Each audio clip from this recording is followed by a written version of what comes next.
How's it going, YouTube? It is I, the 3D printing wizard.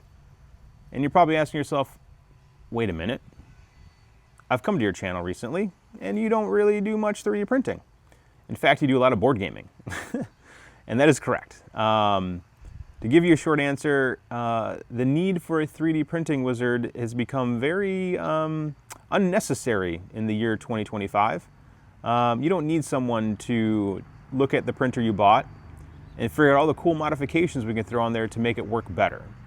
Because printing today is not how it was when I got into the industry. So, when I started YouTubing during COVID times, it was not a time where you could take your printer out of the box and in 30 minutes you're printing. You either bought a printer and then banged your head against the wall for about 3 days after getting the printer, and hopefully you got the first print to stick, or you built the printer from scratch. Well, not complete from scratch. You'd buy a box and a kit, you build it, and then 8 hours later, you might be printing in an hour or two, and it worked pretty well. And that's good. I'm glad the industry has actually gotten to the point where it's become more of an appliance. Now, it's not there yet. Let's be perfectly honest. It's not perfect, but it's getting there. And that's good to see. I'm glad it's gotten there. I got my taste into the buy a printer, open it up, 20 minutes later you're printing, and it's there. Still a ton of issues. You still need a little bit of stuff, but most of the stuff is so easily covered and so easily fixed. You don't need a technical human to help you get better prints because there's nothing you can change. They don't really do too many new hot ends, and they don't do too many new extruders for these printers. It's just buy it, set it, and forget it. It's the Ronco rotisserie of 3D printing now. So that is the main reason why the channel has changed. Will I still be doing some 3D printing? Of course. And that's actually the way I kind of want it to be. 3D printing has become more of a supplement to my hobbies versus being the only hobby.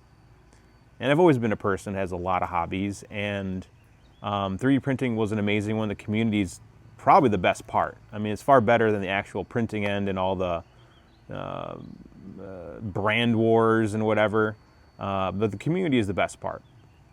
And I'm glad to have been part of it, but I think it's time to show the community that there's more to the world than just what brand of printer you might want to buy this week or next week, or what's the hot new, I don't know, all-in-one machine that not only can 3D print, but poorly laser engrave.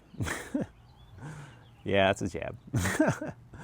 But yeah, on that note, it's just glad to still have some followers, still have some fans, and you'll be able to see a whole new world, as they would say in Aladdin,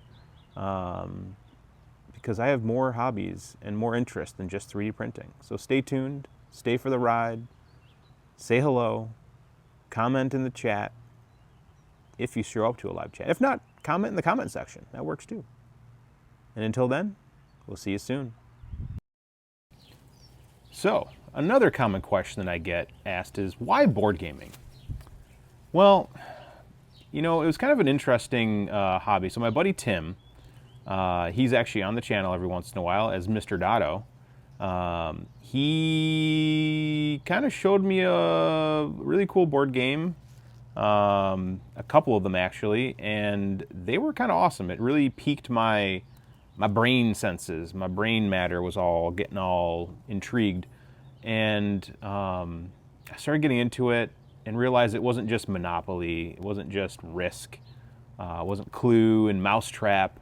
It was things like Ticket to Ride and Catan. And then you go into things like Crafting the Cosmos and My Father's Work. And I mean, there's just thousands upon thousands of board games out there now, and they're amazing. The production values are ridiculous, and if you like things like D&D or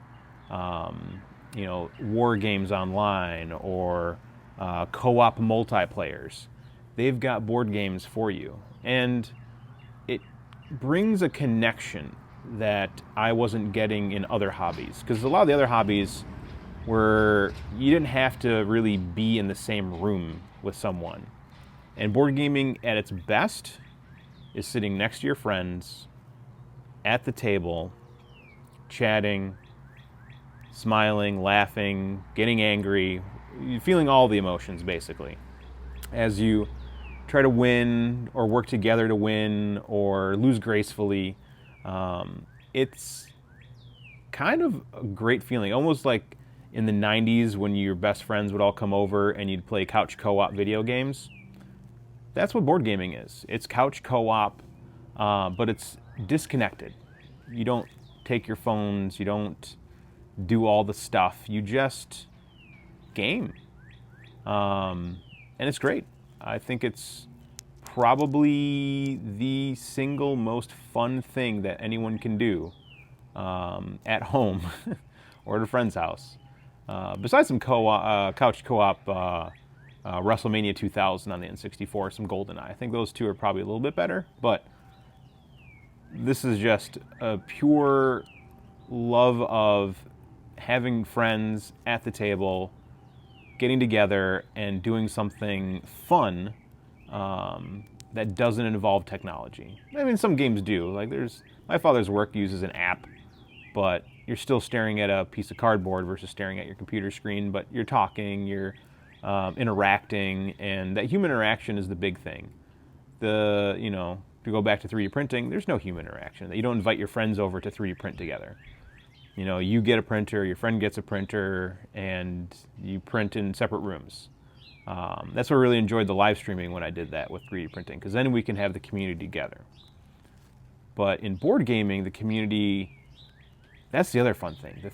The board gaming community is amazing. They are some of the nicest humans I have ever met in my life. It's like the 3D printing community, which is amazing, and I would say it's like 90-10. It's like 90% awesome people, 10% poo. The board game community is like 99% awesome and 1% poo. So you really don't get the poo. Like, it's just so rare to get anyone that's unhappy. Like, even when you play online, no one's like yelling at you, calling you names because you like this game and you don't like that game. They don't care. It's a very chill hobby. And as I get older, chill hobbies are my favorite hobbies. But I still got a lot more, and we'll talk about those soon enough. So what other hobbies are you going to talk about or bring up on your channel? And oh man, I did get into mechanical keyboarding, and I have my own little awesome mechanical keyboard. I built like 5 or 6 of them. Sold the ones that they're all right. Kept the 2 that I really liked. Actually, I have 3. I have 3 that I really like. Maybe I'll talk about that. I mean, I'm not going to get too big in that hobby. I got back into disc golfing, but that's more of an outdoor activity. And again, another activity, like I mentioned earlier, like board gaming, like you just go with your friends. You just call up some friends. Hey man, you want to go to the park? Let's play around. Let's go home. I did golf a bit. We have a golf course here in the neighborhood. But I don't think that's not really YouTube stuff. I don't think anyone wants to see me be really bad at sports. Or maybe you will. I don't know. The other things is I did get a Steam Deck again. I had one not at launch, but a bit afterwards, and it was hit or miss. I mean, most of the games didn't run, or if they did run, it was like meh. Unless it was Vampire Survivors, which, okay. But in the end, the new one is nice, and I do have a Switch 2 coming. That I'm super stoked for. I might stream a little bit of gaming. I don't know. I'm not a big gamer. I did play some Star Wars Battlefront 2 with my buddy a little bit ago. That was pretty cool. I guess the servers are back. People are having fun with that.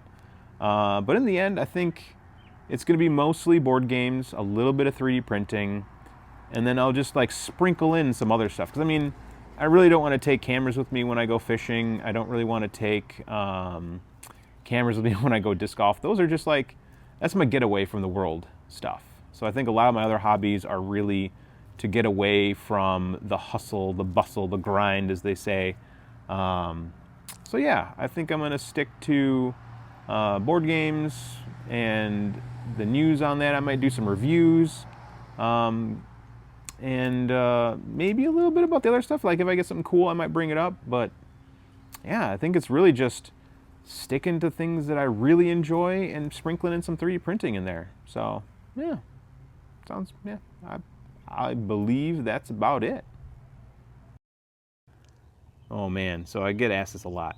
What do you do? What is your profession? What is your job?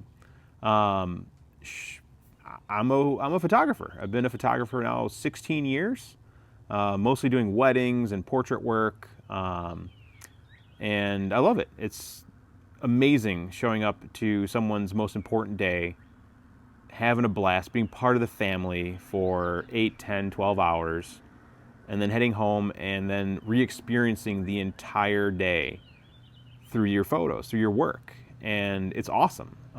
It's a very fulfilling job. I do like other humans, and it's, when I show up, it's like, cool, I get to have a whole bunch of humans with me and a good time for a day, and then I can go home and not be around humans for maybe a day or two afterwards. Other than that, I do work for a nonprofit. They're called, here's one of the shirts that they make. They're called Oscar Mike. They're a veteran nonprofit that works with disabled veterans. Basically, every week they bring in about 10 disabled vets, and the team and myself, we maintain the facility, make sure everything looks good, and help with the program managers so they can do things like skydive and teach them how to fly airplanes and ride adaptive equipment. We have a bunch of side-by-sides that are made if you're paralyzed or whatever. Take them to the shooting range, take them to, we do like a mock triathlon. So we have a bunch of adaptive hand cycles and bikes and kayaks and wheelchairs and rugby chairs and stuff like that. So yeah, it's a real fun thing. And basically Oscar Mike just means on the move. That was the military jargon. And that's the mission, is to get these vets back on the move, because their world came crashing in on them, and they need a little push to get out of the comfort zone that they sometimes have gotten themselves into, and it's been very beneficial. It's amazing watching people make so much progress in such a short period of time, and realizing that the pavement may end, but that doesn't mean the road stops at the end of the pavement. There's more to do, there's more to experience. So yeah, that's what I do. I'm a photographer, and I do other photography as well. So if you go to their website, you might see a bunch of my work. I do about like 95% of their work. And then maybe sign up, join the cause, join the mission. But yeah, I'm a photographer, and I'm a man of many hobbies, and you'll get to see many of those through the channel and the experiences that you see soon. So yeah, stay tuned for all that fun stuff and more. We'll catch you later.